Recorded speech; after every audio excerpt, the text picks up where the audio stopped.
You know what to do.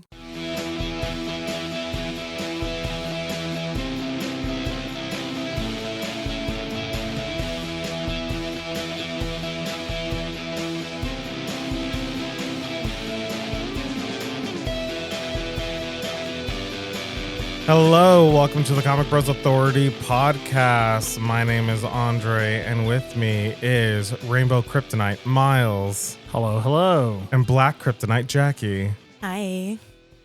How are you guys doing today?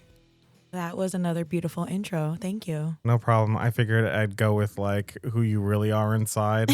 You, Jackie, your heart's a black hole, and Miles. Happy Pride Month. Remember, Pride Month is over. We can't be gay anymore. Yeah, it's illegal now. Oh yeah, you're right. Yeah, My favorite is seeing like, okay, bye people, wrap it up. You had half a month. Over the amount of people that sent me, like told me to like go crawl back into my hole. I was like, chill. You know, it's funny. My boss went around the office taking down all the rainbow, all the rainbow stuff, and he's like, "It's over. We're going back to normal." Bye, gay. That's so ridiculous because your whole office and Yeah, yeah, most of us are gay. yeah, exactly. Yeah, That's funny. So funny. it's my favorite joke. Oh my Besides God. the Millie Bobby Brown of it all. Oh my God. What? What is I'll tell you after. Okay. Anyways, welcome to the show, everybody. Yay. Yeah. So, well, this is just our special movie review, and today we are going to be reviewing Supergirl. Dun, dun, dun, Dum dum dum dum dum dum dum. dun. Okay, who wants to get started first? Well, this is an important question. Before we go into like our overview, how did you guys feel about the idea of like, oh shit, a Supergirl movie is a second movie of the new DCU? I mean, I'm open to any idea and possibility as long as it's good. Yeah. I thought it was neat because they're putting the Superman family at the forefront. Because we have a Superman movie and we have Supergirl, so I'm like, all right, cool. We're starting our foundations with Kal-El, the Kryptonians. Mm-hmm. Perfect, great, yeah, and it's based off of the wonderful comic book by Tom King and Bilquis Evely. There we go. Yep, Yes, that would be Supergirl Woman of Tomorrow. and Matthew Lopez. Matthew Lopez. Yeah, I didn't get to read all of it before seeing the movie, but I love Tom King. So when I realized it was him, I was like, good shit. Yeah. I am actually a big fan of the book. But I really like the artwork more than I like the writing. It's not a knock on Tom King because I am a Tom King fan. Mm-hmm. But I thought Bilquis Evely's artwork was just so fucking beautiful. Oh my God, yeah, the colors when they were in space, it was just yes. like I felt like it just threw up colors and I loved it. Mhm. Yeah, I that's the reason why I was excited to see this movie, and then I watched it. And it was all brown. Oh, that's one of the first things I told my friend. I was like, it's not. I'm like, I hate to be one of those comic bro dudes. I was like, but I'm This like, ain't the book. I was like, because I mean, when I did like that they did play some of it at least off of the comics. So I was like, I was telling, I was like comparing the similarities. But then when I was like, but why were the colors so fucking dull? Yeah. Yeah. So let's give a synopsis of what the movie is about. So it's about Kara Zor-El, right? That's Zor-El? Yeah. Yeah, so Kara Zor-El, she goes to galaxies with Red Sun so she can get drunk on her birthday. However, she bumps into this little girl whose father or family has been murdered by Krem of the Yellow Hills. And they go on this galaxy-spanning adventure to track him down so they can get revenge for Ruthie and the the antidote for Crypto, who's been poisoned by Krem. Yes. That's pretty much it. Tomfoolery ensues. Yes. That does pretty much sum it up. But I liked her. What's the actress's name? Ally Milcock. Yeah, I like her. I liked her portrayal of Supergirl. Mm-hmm. I liked that was probably my favorite part was her, but yeah, I don't know, man. Didn't really care for the villain much. I would have to agree right there. I mean, they really tried to give him a little something by having him like eat food in every scene that he was in.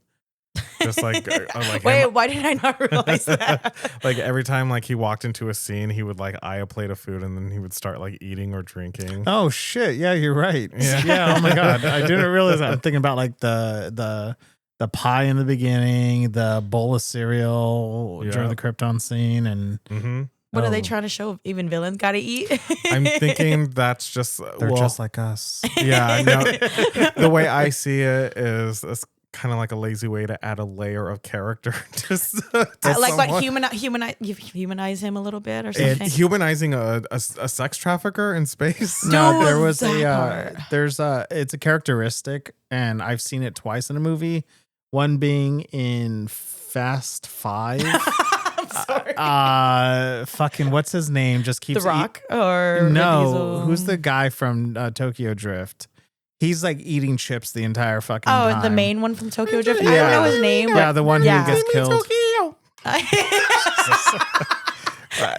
And then Brad Pitt in Ocean's 12 is always eating. Oh, you're so right. Yeah, he's always eating. I noticed every single scene he's eating, both of those characters, and I was like, okay, so now as you mentioned Krem doing it, I'm like, oh, okay, this is our one layer of a characteristic we have for an otherwise very generic villain. Yeah. My overall feelings about this movie, I thought it was fine. Yes. I like Superman more. And this is like, it's not a bad movie. It's just fine. It doesn't, in my opinion, it doesn't deserve all the hate that it's been getting. No, not at all. It just, I don't think it's warranted. Like, I think there's so much other worse DC movies that deserve more hate than Supergirl has received. Hold on. So you're telling me the hierarchy of the DC universe hasn't changed?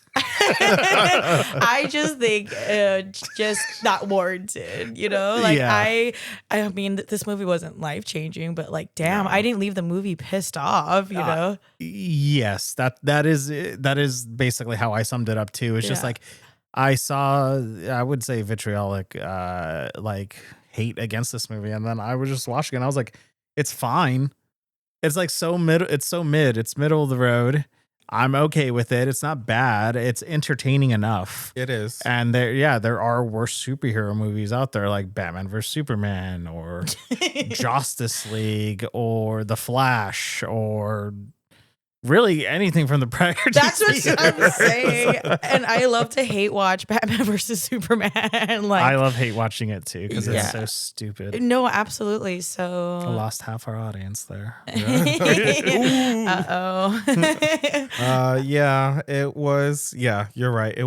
Well, I wouldn't call it like middle of the road. I think it's like barely above mid.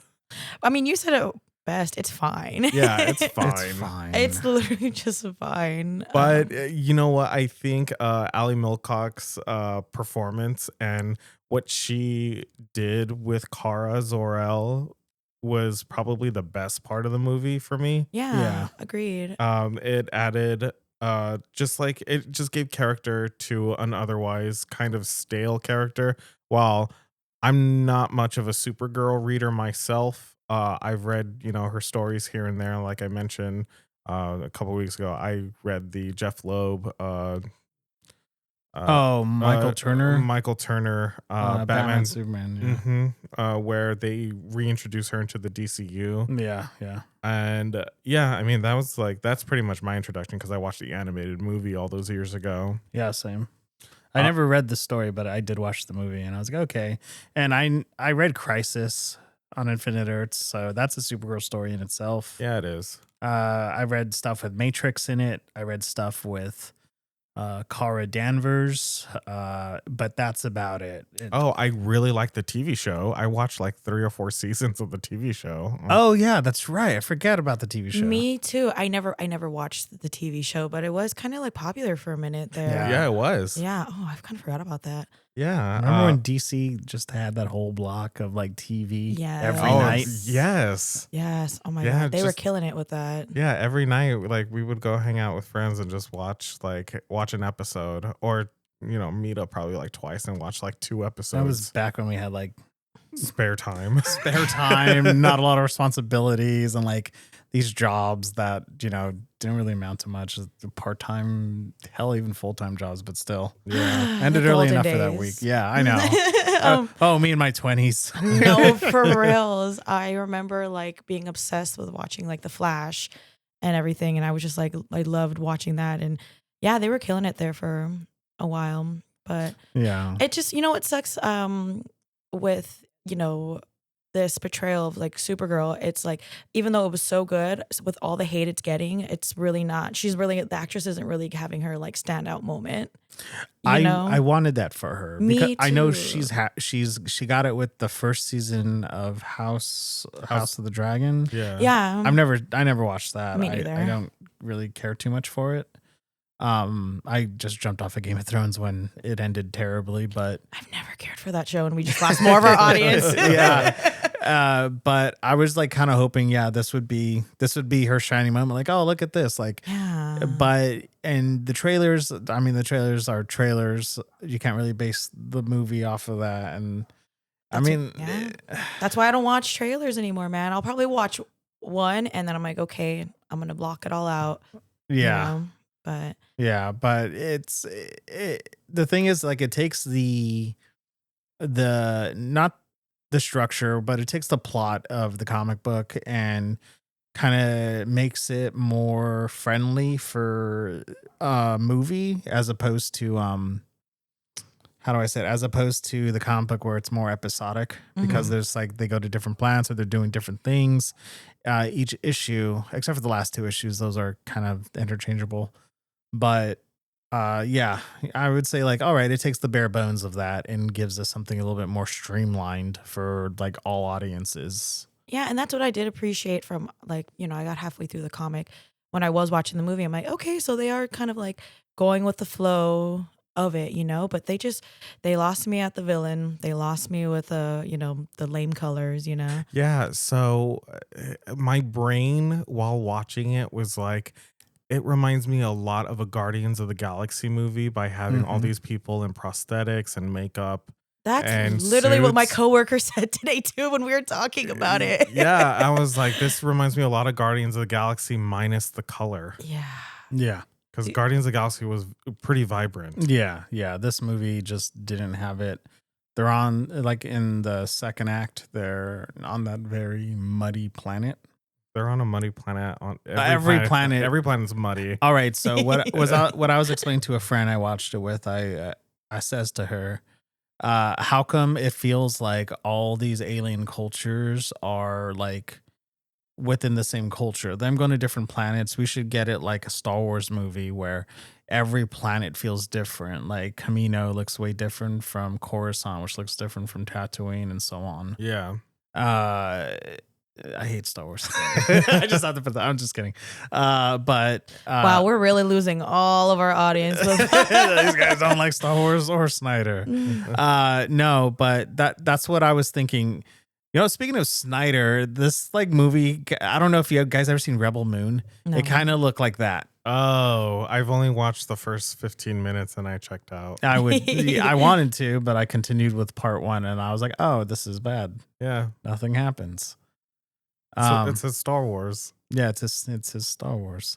No, but that's what it looked like, where everything was just muted. The aliens, there's no differences between the cultures there. And I was like, okay, so on a production design level, it just kind of falls apart for me. And then also I wanted more of Ruthie too. Yeah. Because the actress was fine. She was cool, but there was nothing really stand out for her. No, she was just kind of there, just to like say things to move the plot forward. Exposition. Yeah, I really wanted more. I wanted Ruthie to have more of a character arc, because that's what you got in the book. Mhm. Yes. But I think the book had more time to do that, Yeah. because that book it's pretty thick. It is. For 8 issues, I read it a lot slower than some of his 12-issue maxi series. Yeah. Yeah, that's why it took me forever to finish. I was like, Yeah. Oh yeah. It's a thick one with honestly with a lot of words. yeah, I was like, Comics have words? Oh, reading. Oh. the horrors persist. But yeah, I wish she had more time too, and even Lobo and Kara. Mhm. I was kind of wanted more from that too. You know? Yeah, Lobo was in it. Oh yeah. Oh, yeah. Exactly. Exactly. Like He came and went. fuck, like more than halfway through the movie. Yeah. So like he took off at one point, and I was like, oh, that's it. Yeah, me and my friend looked at each other. We're like, wait, we forgot Lobo's in this shit. Yeah. Because it was like they're like, oh no, be quiet, someone's over there, and then Kara looks and she's like, oh, it's Lobo, Yeah. and I was like, oh yeah, Lobo is in this movie. Yeah, Which it's is the main man. It's kind of a weak way to introduce him to, in my opinion. I didn't like him. Just kind of like, oh yeah, he's just there lingering in the bar. I mean, everything after that was cool, but I just thought, I don't know, his entry was pretty weak. What did you think of Jason Momoa like playing that role? Like, was there, do you think, any sort of confusion because Aquaman, it was a very popular Snyder era DC movie, and then all of a sudden he plays Lobo in this movie? What do you guys think about that? I think it's fine. I actually prefer Jason Momoa as Lobo than I do as Aquaman, because it seems like his attitude and his acting style fits more into who Lobo is. Yes. Versus Aquaman. Because Aquaman's kind of boring. Yeah. Yeah, I mean, as far as like just his personality. Anyone out there, please recommend us really, really good Aquaman stories. I would like to get to know Aquaman. Peter David's run. Yeah. Yeah. Okay. I heard Jeff Johns' New 52 run is good. Yeah. I just read the Throne of Atlantis crossover. Oh, Justice League. I like that. Dan Abnett's run from Rebirth is pretty good. Oh, okay. I'm mentally clocking all these because I've never read anything of Aquaman. I just saw the movies and I just kind of felt conflicted about them. No, Yeah, I get well, it. yeah. I don't like the Aquaman movies. I just don't. Yeah, him as Lobo though, I thought he was cool. I like that you have that opinion of him, Andre, because I feel like I didn't see enough screen time to really give much of an opinion on him. Like, not that I was like, oh, he was a trash character, but like, I guess I just expected a little bit more from him. But I mean, his scenes were fun, badass, I mean, yeah, that's who Lobo is. I'm not a big Lobo fan because Lobo is just a representation of the 90s. That just makes me roll my eyes. he's Keith Giffen's what he thinks about the 90s. So the thing is, like, Lobo was like a part of the Omega Men. He was part of the Omega Men, like in the 80s. And then in Justice League International, he became the Lobo that we know, or like sort of getting more to there, like look wise. And then by the time the 90s rolled around, Keith Giffen was just like, all right, all these characters have chains and blades and giant guns and have a very fuck you attitude. So this is Lobo. And then that's what he made him to be. And then that's kind of what stuck even past the 90s. Yeah, and I still don't care. Oh, no, I Bastish. mean, yeah, I can't believe you. You know what? No, I can't say that because I really actually do enjoy Lobo and Superman the animated series and the Justice League cartoons. Yeah, I like that version. I like Lobo fighting Superman and like, was it American Alien? Oh yeah, yeah. He fights like early days Superman. Oh yeah, the jock drawn issue. Yeah. I mean, yeah. How do you feel about Lobo? I thought he was fine. More like how I feel overall about this movie. It's like I thought he was fine. I kind of wanted him to be a little bit more out there, a little bit more wild, a little bit more like having fun with the wanton destruction he was doing. But I just didn't get it. I felt like he was a little like held back, reserved. And I was like, oh, okay. Like, this is Lobo. I'm looking at Lobo, but like, give me a little bit more. Just like have a little, have a bit more fun with it. Yeah, he was pretty tame. Yeah. I expected more outlandish. Yeah. I like his vape cigar. Yeah. It's a vape. Oh my god. I noticed that. I was looking at it and I was like, that's not a real cigar. That's a vape. Yeah. I mean, overall, that's what I think of like Lobo. I did like the second action scene, the third act action scene with him in it, and then he just like fucking books it. Yeah. It's all yours, Supergirl. It just flies off. I just think he needs to be in like a rated R movie or something. Yeah, definitely. And I think the way Jason Momoa was with Aquaman and the way Dave Bautista was as Drax, I feel like you need to put that energy into Lobo as a character. And I know I was just talking shit about Lobo, blah blah blah, but these are my opinions. And that's why we have a podcast. That's why we have a podcast. What were you gonna say? Nothing. I was just gonna, because he's fighting the Ravagers essentially. Yes, that's what they are. The Ravagers, Mad Max characters, Lord Humongous, and the like. yeah, all of them. I'm like, oh, okay. I was like, this is Mad Max in space. Yeah, with the brides and everything. Oh, yeah, yeah. that's what I was thinking too. While we're on the topic of the brides, what did you guys feel about the violence in this movie? Okay, Andre. So I watched it opening weekend. Yes. We are now like 2+ weeks out from that. Mm-hmm. I don't remember the violence. I'm going to be honest with you. I don't remember. I also watched it opening weekend. I do remember the violence, so maybe the vape is messing with your memory. Oh my God. Yeah, well, we'll save that. I'm going to save a piece of that violence for the end because I want to talk about that later. It's with, the decision Kara ends up making. Oh, yeah. Yeah. I want to talk about that too. Yeah, but before we get there, I want to talk. Jackie, how much do you know about Supergirl's origin story? Fuck shit. Only when I started reading the comic that is based off of.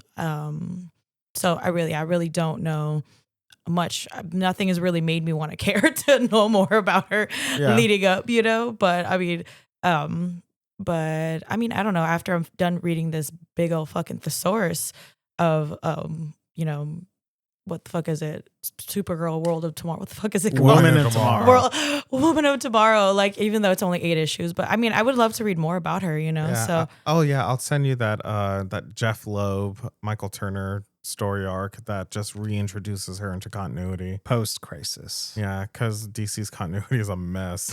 But Miles, what did you think of the origin story? I was shocked. I like the original origin story better. I like the fact that she is older than Kal-El, and that she sees him as a baby, and the next time she sees him, he's a grown-ass man, and she's very like 17. Yes. 15, 16, 17, whatever have you, late teens.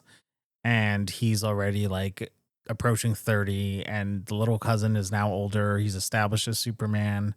I like that. And this movie changes it to she's not born until like 8 years after Krypton is destroyed. Yeah.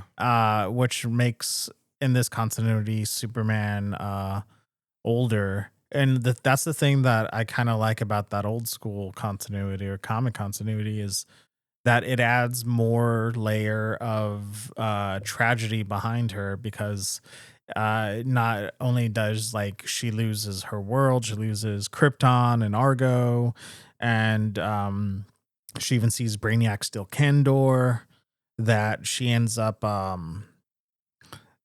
like seeing like my baby cousin who I was sent to like help like raise, and we're the last two in this like whole universe. He's taking care of me now, and he doesn't know crap about Krypton. And she's just like, she feels more alone than Kal-El. And I think they like touched at that very little in this movie. And I was like, okay. I think they were really trying to touch on that by having her be a drunk and drowning out all of her sorrow. I like that. Through the bottle, which, that is actually, it's from the book. So I think it works with that continuity. With this one, it's a little different because you had Kara's father implement this thing to save Argo by putting a shield around Argo and lift it up out of Krypton, and then Krypton like explodes. Yeah. So you have them like hanging out on like a floating, city of Argo for, years upon years. It's probably like 20 years or so. About 2 decades or so. Yeah. And then everyone starts getting radiation poison, because it unearthed kryptonite, which again, I don't like the way they changed the origin of kryptonite. So for me, and the canon is kryptonite is just like red sun irradiated pieces of Krypton. That's why it weakens, Kryptonians the way it does. Yeah. Because it has so much red sun solar energy in it. Mm. But then the fact that like, it's a mysterious mineral from deep within Krypton. Yeah, I didn't like that. I was like, okay. Yeah. I was like, this is kryptonite underneath Argo City. Everyone's getting poisoned and dying. Yeah. Yeah, so there were changes to, the origin story, and changes to, the kryptonite that made me scratch my head. I agree with you, Miles. I like the old continuity because it's less confusing. Yeah. I don't like that. It just seems like a layman's like, all right, the kryptonite's there, and just like kind of push it off to the side without. And I just wasn't a fan of it, though. I did like that whole sequence of it is in Kryptonese. Yeah. Like that, it's just like spoken in the Krypton dialect. That is it. Like I was like, oh, great, perfect. I love this. And you had what's his name from 10 Things I Hate About You. Hell yeah. I know. I was surprised to see him on screen. I know. I was just like, okay, I'm like trying to figure out like what wait, who? language. Why can't I rack my brain? Which character from 10 Things I Hate About You? He is the best friend of Joseph Gordon-Levitt in that movie. That's right. That's right. That's Yeah. right. Yeah, okay. That's right. I fucking love that movie. He's also one of the, I always go back to it because I love him in that role. He's one of the Jewish music producers in Walk Hard. Oh, that's right. He has a heart attack at one point, and then you see his ghost come in when they're doing like. He was also batshit crazy in an episode of Law and Order. Oh my god! Of course. Well, just had to get that out there. Just so we know. Just so you guys know, he was also batshit crazy. But after you guys explaining why you didn't like the origin, I can understand your issue with how they portrayed it on screen. Yeah, because I feel like there's a lot more tragedy to it, and a whole layer of character to Kara, where she is she can remember the destruction of Krypton versus Kal-El, who won't remember it because he was just a baby. Mm-hmm. So I think there's this whole layer of trauma. Like, while yes, it's different, and I don't know. I just think seeing your world crumbling down and being destroyed, because I just watched the original Superman movie with Christopher Reeve and Gene Hackman, and that whole Krypton scene when it's being destroyed, you really feel for it. Like, shit, all these people are crumbling down into the Earth's or into Krypton's core. Yeah. So I think, that versus just, oh no, we're getting all poisoned. I think that maybe if they would have had the original origin story, maybe people would have connected with it more emotionally. It sounds like, I mean, I guess we'll never fucking know, but yeah, no, but also the movie didn't even give us a chance to connect with Kara's trauma over losing Krypton or Argo City, and and her experience, because she wasn't even around when Krypton died. She just watched Argo City go. Right. Yeah, and in the book they make it a point to say she lost her world a few times. Mm-hmm. She watched her world die 3 times. Krypton, Argo, and then her dad. Yeah. And yeah, so I was like, oh, okay, this is yeah. I mean, for you, Jackie, as someone who's not well versed in why do I feel like that was shots fired? I'm just just saying, for you not well versed in that origin story that me and Andre are kind of complaining about, what did you feel? Overall, or just of the origin story? No, the origin story. I feel like there could have been more emotional depth to it, Mm-hmm. because I agree it was like that whole sequence was, I mean, the setup was cool, but I didn't really connect with it too emotionally because, like you said, they mentioned so many times like she lost her world, but like I don't know, like being able to see it unfold, it might have like made the audience maybe feel more bad for her, you know? Yeah. So the origin story I thought was just okay. Yeah. Okay. Yeah, by the way, was anyone else like kind of disappointed when they hammered in the point that Jor-El wanted Kal-El to be the conqueror of worlds? Because when that line was thrown out by Kara's dad, I was like, Oh, wait, he said that? yeah, he was like, unlike my brother Jor-El, who thinks Kal is going to be a conqueror of worlds. Oh, yeah, I forgot. Yeah, they're doubling down on that whole. Yeah. So, like, after watching Superman 1, if any of you want to go listen back to our review, I talk about how, like, oh, I hope they say, oh, you know, that's actually like a deep fake. It's an AI fake that Lex Luthor made. But this movie kind of just hammers in the point that, yes, this was the origin of Superman, where his Kryptonian father wants Kal-El to be this, like, galactic menace. Mm-hmm. Omni-Man. Yeah, Omni-Man. Yeah. Did that really grind your gears? It really did, because I like, I just like the books. Yeah, no, I get that. Now that we're like 2 movies in and they're like just going with that, I'm like, I'm gonna roll my eyes at it, but I'm fine. I'm gonna see where it goes because you can't just throw that in there and just like not have it be something. Understand what it meant thematically in the last movie. Like, don't bust a Marvel now, because you know Marvel recently they're known for just doing things and not following up with jack shit. Yeah, So- yeah, and like, yeah, I hope there's some follow up on that. Not in the way of like they retcon it, but Let's I circle don't know, back to it. like let's do something with it to push Kal-El's character further into being the Superman that we all know and love. Yeah. I hope they retcon it. Yeah, I hope they do. I'm accepted it, and I'm a huge, as I would say, I'm a bigger Superman fan than you, Andre. Whatever. One day we'll do an episode and I will quiz them and we will see who wins. All right, yeah. So Okay. we will absolutely do that. But speaking of Superman, I don't know if this is an unpopular opinion. I don't know if his cameo was necessarily needed for me. I feel like if they would have just kind of insinuated that that's where she ended up, I feel like they just kind of did that just to like, I don't know. I don't want to say draw fans. Oh, wait, when she lands on Earth? Yeah. Like, I feel like, I don't know. I just felt like I wasn't needed. I think honestly, I believe there should have been more. Oh, okay. I think there should have been at least like an introduction of Clark showing Kara around Earth and how Earth can be a great place, and her not really liking that. And of course we get it through the dialogue where she's like, it doesn't feel like home. I just wish we got like to see it more than, you know, just being part of, you know, the dialogue. Yeah. Show, don't tell. Yeah, exactly. Yeah. So to piggyback off what you said, I wish they showed more of, you know, Clark, you know, just trying to help Kara understand Earth. Mm-hmm. But all we got was just her landing and then a couple of video calls.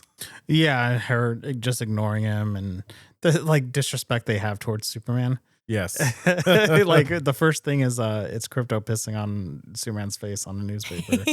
I was like, Jesus. He's like, and then she's ignoring his calls. She's very like passive towards him, not really caring. She's ambivalent to his existence. You know what? I would kind of feel like that would be better if they stuck with the original origin story, because it would be like my little cousin grew up to be this great guy. Screw that. I think that would have been fun if you added that dimension, but I'm not the writer. Right, yeah. Well, maybe you should be, damn it. I'm too lazy. You're too lazy. I'm just going to complain on my podcast. That's what we're here for. Okay, so what did you guys I don't know, can we talk about the ending? Yeah, because my jaw dropped during that ending. Oh, yeah. Me too. Yeah. I audibly said out loud, I don't like that. Yeah. I said, well, fuck. Yeah. So before we go into this spot, spoilers. If you We want should to, have said that at the beginning. we should have said that at the beginning, but you know what? We're reviewing a movie that just came out. Yeah. 2 + 2 is 4. Um, yeah, spoilers. The decision that they made of having Kara kill the bad guy, Krem, Mm-hmm. I was not a fan. Nope, I wasn't. Yeah. It didn't go. Okay, I hate to fucking keep bringing up the book, but the book is it's true grit. It's basically a path of vengeance, and then finding a way that vengeance isn't right. Which most vengeance stories go that way of revenge equals bad. But it's just how it's executed is that's the important part. So that's what the book does. It's completely different from this movie, and in this movie Kara just straight up kills Cram and stabs him through the fucking gut with the sword. Yeah, she first stabs him in. Because she tells Ruthie not to do it. Yeah, because she doesn't want Ruth to be carrying that the fact that she's a murderer with her and taint her soul for the rest of her life. Fuck that. I was saying she should have killed him. Okay, so you disagree? No, oh no, You well, didn't- no. Here's my thing. No, I don't agree with Kara doing it. I do wish that Ruthie would have gotten her vengeance, but obviously the way it was, I don't agree with the way it was executed, like literally and figuratively. I do think Ruthie should. I don't know. I don't like the way it happened either, but I felt like that was I don't know. If I was in that position and somebody killed my family, like Jesus, I don't even want to think about. Well, yeah, I understand Yeah. like Ruthie's motivations and wanting to kill, but it was through Kara where she learns that vengeance is not what what you think it is, and Kara understands that through and through. And especially if you're trying to have like a more hopeful Superman or a more hopeful DCU. Oh, for sure. Oh, I agree with you guys, by the way. I think that was just too, like, when I saw it happen, I was like, whoa. Yeah, my jaw dropped. I looked at my boyfriend and I was like, Kal-El won't like that. And I was like, well, shit, brother. Jackie, you didn't finish the book? No, but I'll still read it, even if you drop spoilers. I'm still going to continue spoilers for the Women of Tomorrow book. So it comes to basically the same thing of Ruthie is about to kill Krem, and Supergirl tells her not to, and Supergirl picks up the sword, and she was just like, well, that's the thing, is the whole time Crypto was fine, and this whole trip was to teach you like this isn't the way. And when she's about to deal the striking blow, Ruthie then stops her and tells her like, I've noticed throughout Krem's like trail of his rivers, his oceans of blood he's left across the entire universe, as he was traveling with those genocidal bandits, that Supergirl, the first thing she did on every single stop was help somebody. Even though she didn't know Ruthie that well, she taught her like, hey, this is how you wash your hands. This is what we do, when they go to a planet, and then they find out that there was basically like an apartheid state, that she was just trying to help other people there. And even at her weakest on the green planet, the planet with the green sun, that when an unstoppable force was coming her way, she stuck her hand out and she stopped it even at her weakest. And that's what you're supposed to be in this universe that gives absolutely no shits, and it is completely ruthless. You have to be the good in it. She was showing her the good in every stop that they went to. Yeah. And this movie completely derails that. Right. And that's why I was like, what is the lesson to be learned here? It's to tell her not to do it and to keep your hands bloody. Like, what is Kara learning in this moment? My friend was saying that maybe Kara already feels like her soul is, I don't know, damaged or, done for, and she wanted to take that on. But even as somebody as me who doesn't have that much, Supergirl lore, like I didn't connect with that, I'm just like, no, I wasn't feeling it, but But yeah, it really does unravel. Yeah, and that's what I was kind of like hoping, and like what was like besides like the amazing visuals of the comic book missing from the movie, and an awesome like horse chase scene from the comic book. Fucking love that issue. Um but it's more of like you don't see Supergirl helping out as much. She's just kind of like apathetic to the entire journey. She's like whatever, and Mhm. she's just there for, like for her own like her own ends, Right. not necessarily to help Ruthie. And then she sees, oh well, these little girls in a cage need help at the end, and that's about it. And I was like, oh, is this it? Yeah, it just like by the time it ends and you see that like moment, I feel like I mean like I know that the S is, the House of L and it means hope. But uh, that whole moment where she decides to put on the uniform that Clark gave her, I don't know, I just like she puts on that suit and it's supposed to be this moment. She's supposed to be, yeah, and then she goes and she kills Krem, and it's like, what is the whole point of you having that moment of realizing, oh, I need to be something beyond myself and care for things It's kind of like beyond going against what the myself. suit is all about. So, yeah. Exactly. It was just it was disappointing, I would have to Yeah, say.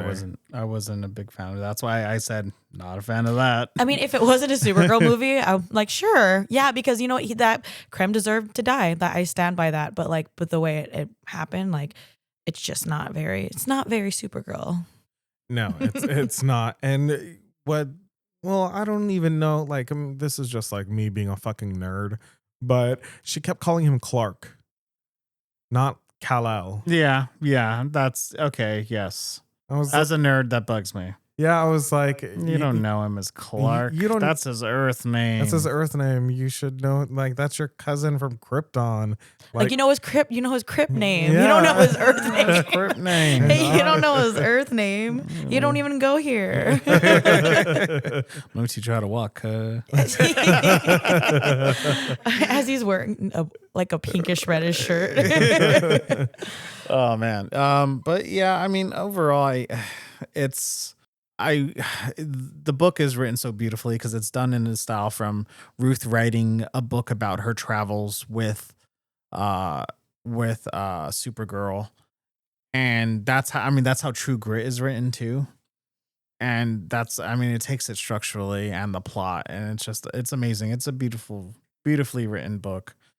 And I wish that was, and like James Gunn put a lot of emphasis in during the pre-production and everything, like, oh, we're going to do a Supergirl movie based on Woman Tomorrow, which had my hopes up. He was promoting the book, but then what we get is it's not a good adaptation, and it's also not it's a decent movie, but not a good adaptation. Agreed. I was reading an article about how they showed it to some DC reps, and they just were not happy with it leading up, So I guess that basically. Oh, you heard about the dueling takes? Yeah. Yeah. I was reading up on that, and I was like, I don't trust the Warner Brothers executives. No, it was James Gunn and Peter Safran had their own cut, Mm-hmm. and Giuseppe, I forget his name, the director of the movie, he had his own cut, and they were testing it against audiences, and the scores just kept getting lower and lower. yeah, and lower. it just wasn't working What do out. you mean the scores kept going? Like, Because they did different takes and like Giuseppe's version I think beat out James Gunn and Peter Safran's cut by barely anything, but they went with James Gunn and Peter Safran's, and all the musical beats were James Gunn. Okay, all right, because all right. So I noticed that the movie was playing Modest Mouse and Rilo Kiley. Yes. And I was like, man, this is very much like young millennial in the early 2000s. That's what I was getting to. That's what I felt about Guardians of the Galaxy Volume 3 soundtrack. I don't even When you played San Francisco by the Mowgli's. Yeah. I was like, oh my God, I haven't listened to this since I was like 19. Well, that and the Flaming Lips. Yeah. But yeah, that's right. They did do Flaming Lips. Yeah. But apparently that was the. I want to talk about that fucking needle drop at the end. Oh yeah, the cover of fucking Jimmy Eat World. Yeah.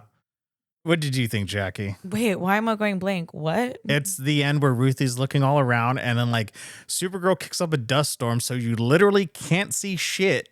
And it's like focused on her. She's looking all around, and it's like, "Hey, don't write yourself off yet." Oh God. And then it's just like, I was like, oh yeah. I like how I forgot the very end. I'm like, wait, fuck, I can remember everything else except for the end, but that probably just showed my opinion about it. I just gave it away. It was unforgettable. It was actually forgettable. yeah, it's very. I was upset. I was just like, am I supposed to be in awe and wonderment because I can't see anything. I was like, I don't know what's going on. Yeah. No, honestly, I did not sign up to go to Burning Man. Yeah. So that was my problem with this whole movie is when I saw it in theaters, I was like, it's really fucking dark. Yeah. It is. The lighting was not that good. We can't get over the lighting. Like it's just It's a problem with modern movies. They do that a lot. Instead of doing the James Cameron thing where it's like, all right, this takes place at night, shine a blue light on them. Everything just looks so realistically dark. Look, Yeah. everybody not shits, but everybody says how James Cameron is hard to work with or for, but damn, he knows his shit. He knows what he's doing. He does. He's just like, it's a movie. We're going to show you what it looks like outside. Like, I mean, Spielberg has the same way. His lighting is very creative with his cinematographer. I mean, fucking Peter Jackson with Lord of the Rings. Yeah, exactly. Like they just shine a blue fucking light. That's the moonlight. You can see now. Yeah. Let's act. Yeah, but everything was just so dark and dingy. I was having a really hard time. I was like, golly, the hell? No, same. I mean, I know we're 90s babies, but did you hear, like, you know how like in the 80s it was like a lot of brown? Like it was like brown. It was like just brown everywhere. Like, dude, a perfect movie like that is Love Lies Bleeding, Yeah. where everything looks like that ugly 80s brown. It doesn't look all neon like Stranger Things. 80s, yeah, like neon 80s. It's not like the cool it's 80s. like smoked in houses with wood paneling. No, dude, dead I love ass. that movie. Me too. Dead ass. So that's what I kept like thinking. I'm like, am I watching an 80s movie right now? Like, what the fuck is happening? I going back to the needle drop though, I absolutely hated it. It's on there of me rolling my eyes so far back into another dimension. It reminded me of I'm Just a Girl from Captain Marvel. And remember when I came out of the movies, I said that was so fucking terrible. Yeah, I remember. Yeah. I still like Captain Marvel, but that's I another. absolutely loathe that I movie. know. And maybe one day we'll do an episode about that because, oh my I God. don't like that movie whatsoever. I like the second one. Second one's good. Marvel's is pretty cool. Yeah, Marvel's pretty cool. Marvel's great. I like that. But yeah, I thought song choice was weird. Cinematography was off. Character motivations were there, though. Thematically, where did we end up with Kara? Ruthie, I understand. Kara, not so much. Yeah, and she's supposed to be the protagonist. Exactly. So, Final thoughts, Jackie? Like score wise or just in general? And just in general. I mean, it sucks. I really was expecting a lot from this, and I just love when women actresses or women characters, they get their like the spotlight. Mm-hmm. And even though we do agree that she played a great Kara, it's just getting overshadowed by everything else in this fucking movie. So Yeah. but yeah, sucks. out of 5, I'm going to give it a 2.5. It's a middle of the road. It's nothing offensively bad, but I want more from it. It's entertaining enough, but it's fine. Can I be honest? What? Actually, I actually fell asleep at one point in the movie. Oh my God, what are you, Melinda? I You watched it in the middle of the day. I did. I had a 1:30 showing. Oh my God. So what's your score? What is it? Snooze fest? Yeah. No, my score is about 2.5, 2.75, somewhere ranging in there. Mine is 2, just solid 2. Solid 2? Solid 2, Okay. yeah. Solid Okay. 2. I almost, when I was thinking about it on my way over, because I know we always talk about this, I was like, I don't want to give it a 3, I was like, and I was even thinking about the half part, but I'm like, nah, solid 2 is just where I'm standing. Honestly, I would purchase it on like Blu-ray and just like own it to have it part of like this DC direction. However, I mean, everyone's just ragging on it so hard, but I mean, remember when Iron Man came out? That was a blockbuster hit, and then Incredible Hulk came out and nobody fucking talked about it because it wasn't that good. Yeah. It feels like that all over again, but everyone's just spelling out doom for the DC universe already. And I'm like, guys, we had this with Marvel, and look what Marvel did. Yeah. Let's just give it a little bit more time, and we'll be fine. I just feel like, and maybe this is a conversation for another day, a lot of it is just rooted in sexism too. Oh, yeah. That's Agreed. just like I we talk. disagree. You're a man, of course you would. So I'm like, just kidding. No, I agree with you too, because Yeah. like I know Millie Alcock, right? Yeah. Yeah, she said something about like, oh, this is a woman empowering film, and then everybody ran with that. See, she hates men. everybody just hates when a woman feels empowered. And like we talked about this whole podcast, yes, it had its problems, but it is not worse than Batman versus Superman. Jesus. True. And Yeah. there are other worse superhero movies. Yes. Have I been saying her name wrong this entire time? I don't know. I haven't even been saying her name. I've just been saying the actress because I couldn't It's remember. Millie. I've been saying Allie Milcock. It's Millie. Well, A Millie. well, we're gonna have to record this all over again. You're the one that has a I ain't test doing tomorrow, big shit. dog. Yeah, you're the one have an exam. I got an exam tomorrow. He made me show up on time. Oh, looks like someone has an exam tomorrow. But yeah, okay.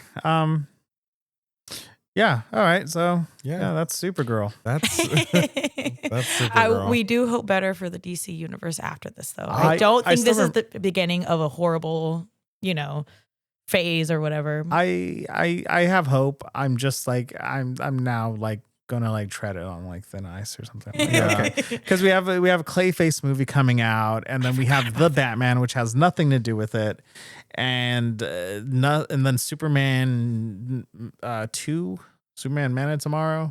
Is it Man of Steel? No, Man of Tomorrow. Man of Yesterday. Oh, okay. And that's about it for that as far as their slate goes. But Yeah, because they canceled the Authority, which I'm fine with. yeah, I'm fine. I don't think the Authority work in the DCU. Yeah, I don't think so either. I mean, they had Angela Spica, but I was like, all right. Yeah. Yeah. Well, I mean, we'll see. I'm still going to remain optimistic. I liked Peacemaker enough, and Yeah. the rest of it, and even some parts of this movie I enjoyed. So The rest is still unwritten. there you go. Yeah. Okay. All right, everybody. Thank you for listening to our review of Supergirl. Yeah, that was about it. And I know we have some other stuff on the docket coming up soon. Where welcome to season 3. Yeah, season 3. Heyo. Whee! That's it. Yeah. This is season 3, guys. So we got some episodes coming up. Just still busy schedules. I'm actually more free now because 250 just passed. I'm an American. Well, you can go ahead and edit this. Okay. It's not going to be that hard. I know. Yeah. So I don't know what's coming up next. Andre, I believe it's your choice for our read. Also, Spider-Man is coming out soon, too. Oh, shit. I so- forgot about Spider-Man. Oh my God. So, I mean, it could be your choice, Andre, but I'm just saying Spider-Man is coming up. Yeah, so we're going to have a Spider-Man review, but it is my choice and I want to leave it a surprise. Oh my God. Wait, but do Yes. you want to do your choice next, or do you want to do Spider-Man next? The people need to know. Oh, well, you could do my choice next. and Okay, then sounds Spider-Man. good. Okay, cool. Yeah. Yeah, we'll figure that out and we'll get back to you as soon as possible. Yeah, don't worry. We're going to be more on it. Yes. Try. Welcome to season 3. Welcome to season 3. So yeah, you can go ahead and reach us at comicbrosauthority@gmail.com if you have any comments or questions you would like us to read on the show, and we can answer them the best as we can. And yeah, thank you for listening, and thank you for still tuning in. I know we've been radio silent, but yeah, thank you. We're still here, and thank you. We love you. Love you. Bye. Bye.